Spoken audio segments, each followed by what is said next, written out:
Memleket gezilerimize devam ediyoruz. Dün Mardin'e geldik. Burada bazı temaslarda bulunduk. Esnaf ziyareti yaptık. Muhtarlarımızla bir araya geldik. Bazı nokta ziyaretlerimiz oldu. Bazı köyleri ziyaret ettik. 850 bini aşkın nüfusuyla Mardin yoğun olarak tarımla uğraşan ve tarımla geçinen bir şehrimiz. 4 milyon dönüme yakın tarım arazisi var ve bunların 1/3'ünden fazlası sulanabilir tarım arazisi. Mardin'de ilk göze çarpan ve en çok duyduğumuz şikayet memleket genelindeki işsizlik ve ekonomik durgunluğun dışında, hatta onların önüne geçen bir problem var. Ama sadece bir kesim değil. Hem tarımla uğraşan çiftçimiz, hem esnafımız, hem işçi, yani farklı şekillerde geçimini temin eden insanların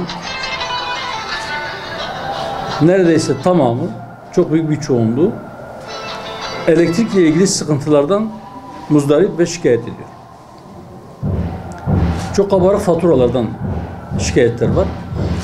Özellikle %80'i tarımla geçinen bir şehirde ve arazilerin 1/3 sulanabilir durumda olan bir tarım kentinde çiftçinin tarımsal sulama için kullandığı elektrikten dolayı bu kadar şikayetçi olması ve faturaların çok kabarık olmasından dolayı bu şikayetlerin mutlaka sıkı bir şekilde takip edilmesi ve bir çözüm bulunması gereken ciddi bir sorundur. Biz notlarımızı aldık. İnşallah genel merkez olarak bir ekip oluşturup detaylı bir şekilde bu konuyu araştırmak, sebeplerini ve çözüm önerilerini tespit edip kamuoyuyla paylaşmak üzere bir çalışma içerisinde olacağız. İnşallah bu sorunun çözümü, ben öyle inanıyorum ki Mardin'de genel anlamda Mardin halkımızı, buradaki kardeşlerimizi ciddi anlamda rahatlatacaktır. Dile getirilen iddiaları biz ilgili kurum yetkilileriyle de görüşeceğiz ve çözüm yollarını dediğim gibi bir rapor halinde kamuoyuyla paylaşacağız.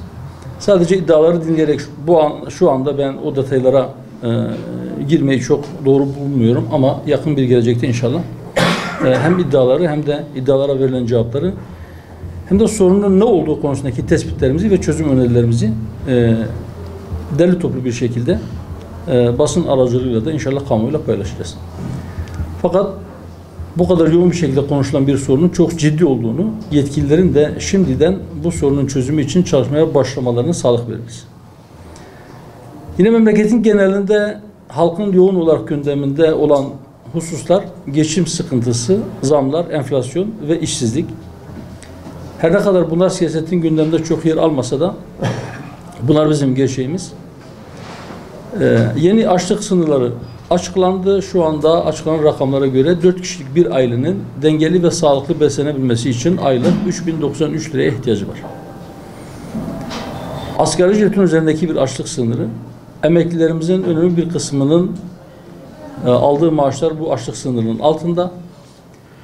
Biz bu vesileyle daha önce defalarca söylediğimiz bir şeyi tekrar ediyoruz. Yeniden bir teklif sunuyoruz siyasete ve bütün mecliste bulunan bütün siyasi partilere, bütün meclise. 2012 yılında Anayasa Uzlaşma Komisyonu kurulmuştu mecliste ve o gün mecliste grubu bulunan 4 parti ittifakla bir madde üzerinde anlaşmışlardı. Anlaştıkları maddelerden bir tanesi daha doğrusu asgari ücretten vergi alınmaması ile ilgili.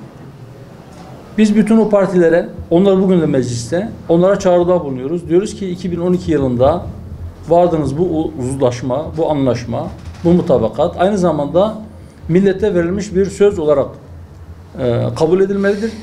Ve lütfen şu halka vermiş olduğunuz bu sözü yerine getirin. Anayasa değişikliği bütünüyle yeniden bir anayasa yapma konusunda bir araya gelemiyorsanız da halkın önemli bir kesimini ilgilendiren ve bu ekonomik sıkıntıların yaşandığı dönemde onlara bir nefes aldıracak olan bu değişikliği yapın en azından. Tek maddelik de olsa bir anayasa değişikliği meclisten geçirilsin ve asgari ücretten vergi alınmayacağına dair hüküm anayasal hüküm haline getirilsin. Buna ilaveten aynı maddede aynı zamanda bir insanın hayatını devam ettirmek için tüketmek zorunda olduğu ya da kullanmak zorunda olduğu şeylerden de vergi alınmasın. Bunlar da en azından dar gelirliler için vergiden arındırılmış bir hale sokulsun ve bu şekilde bu hayat pahalılığı insanların canından bezdirme noktasına gelmiş bu hayat pahalılığı bir nebze olsun hafiflesin diye bir teklifte bulunuyoruz. Bunların dışında pandemi nedeniyle esnafın yaşamış olduğu sıkıntı var. Esnafın sıkıntılarının küçük esnaftan vergi alınmayacağına dair geçen yasal düzenleme olumlu olmuştur. İnşallah bundan sonra bu hususta esnaf bir nefes alır diye temenni ediyoruz. Bir de dış gündemde siyasetin gündeminde çok olmasa da yaşanan çok acı olaylar var. Mescid-i Aksa'nın hemen bitişiğinde Yusufiye mezarlığı, Filistinli Müslümanların mezarları yerle bir ediliyor. Orada Siyonist rejimin belediyesi bir park, yeşil alan oluşturmak için gözünü o mezarlığa dikmiş ve mezarlığı yıkıyor. Oradaki Müslümanların naaşlarını, cesetlerini, kemiklerini başka bir yere nakledeceğini söylüyor ve yıkıma başlamış durumda. Ama İslam dünyası tepkisiz, sessiz. Filistinli o annenin feryadı yeterince duyulmuyor. Hiç olmazsa ölülerimizi rahat bırakın diye feryat eden o Filistinli annenin çocuğunun mezarına sarılıp bu feryadı yükselten annenin sesine insanlığını kaybetmiş herkesin kulak kesilmesi ve bu konuda çözüm bulunması için Siyonist rejime baskı yapması veya en azından tepkisini ortaya koyması gerekir. Daha önce bu konuda da çok konuştuk, çok söyledik. Siyonist rejimin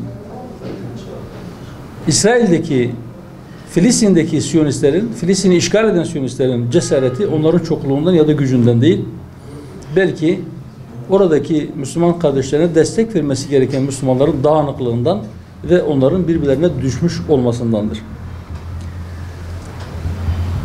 Mardin'in gündemiyle ya da memleketin diğer gündemiyle ilgili sorularınız varsa inşallah sizin sorularınıza bu konularla ya da başka herhangi bir konuyla ilgili sorularınıza cevap vermeye çalışacağız. Buyurun Atilla. Ne düşünüyorsunuz? CHP'nin edebiyen tutumunu nasıl değerlendiriyorsunuz? Her parti kendi tutumunu belirler şüphesiz. O partilerin yetkili organları vardır. Onlar bir karar alırken kendi parti meclislerinde bunu tartışmışlardır. Böyle bir karar vermişlerdir. O onların karar vereceği bir şeydir. Bizim herhangi bir partinin kendi iç işleyişiyle ilgili almış olduğu karara bir şey deme, doğrudan doğruya şu parti niye bu kararı aldı, niye şu kararı aldı diye eleştirme yönünde bir muhalefet tarzımız yok veya öyle bir siyasi üslubumuz yok. Ama biz şunu söylüyoruz. O tezkere Irak ve Suriye asker gönderme ile ilgiliydi. Bunların hepsi, yani Türkiye bugün orada uğraşmak zorunda olduğu bazı belalar var başımda. Ben oraya asker göndermek zorundayım diyor ama bir yönüyle işin bu duruma gelmesine de Türkiye'nin dış politikası sebebiyet verdi. Mesela Suriye ile ilgili biz başından beri, olaylar başladı 2011 yılından beri hep aynı şeyi söyledik. Dedik ki orada sorunlar silahla, savaşla, hele iç savaşla çözülmez. Mutlaka siyasi diyalog ve müzakerelerle sorunların çözülmesi gerekir. Fakat işte sınırdan gireriz, ikindi namazını Halep'te Emevi Camisi'nde kılarız şeklinde bir söylem gelişti. Veya oradaki rejimin ömrü 3 aydır diye bir çıkış oldu. Ama işte 11 yıldır devam eden bir savaş, bir otorite boşluğu oluşursa bir yerde, orada elbette siyasi istikrarsızlık da olur. Ve bir yerde bir yangın çıkarsa onun komşuları da bundan nasibini alır. Yine 1991'de 1. Körfez Operasyonu'nda hatırlayın, o zamanki Türkiye'nin dış politikasında işte biz bir koyup 3 alacağız diye bir söylem vardı. Hala 1991'den bu yana tam 30 yıl geçti. Irak bir türlü istikrara kavuşmadı. Ve o istikrarsızlık çevresini de etkiliyor. Biz bütün İslam alemine şu çağrıda bulunuyoruz. Diyoruz ki sizin herhangi bir sorunuz varsa bu sorunu silahla, savaşla, birbirinizle çatışarak değil, oturup konuşarak, müzakereyle, diyalogla bu sorunları çözmeniz gerekir. Ve lütfen sorunlarınızın çözümünü de emperyalistlere havale etmeyin. Eğer havale ederseniz onlara, onlar bu sorunların çözümü yerine olabildiğince uzun sürmesini ve Oradaki bütün farklı grupların birbirleriyle çatışmasını isterler ve bu çatışmadan sadece silah tüccarlarıyla bölge üzerinde hesapları olan emperyalistler fayda sağlar. Bütün bölge ülkeleri bundan zarar görür. Nitekim geldiğimiz noktada da bunun böyle olduğu net bir şekilde ortaya çıkmıştır.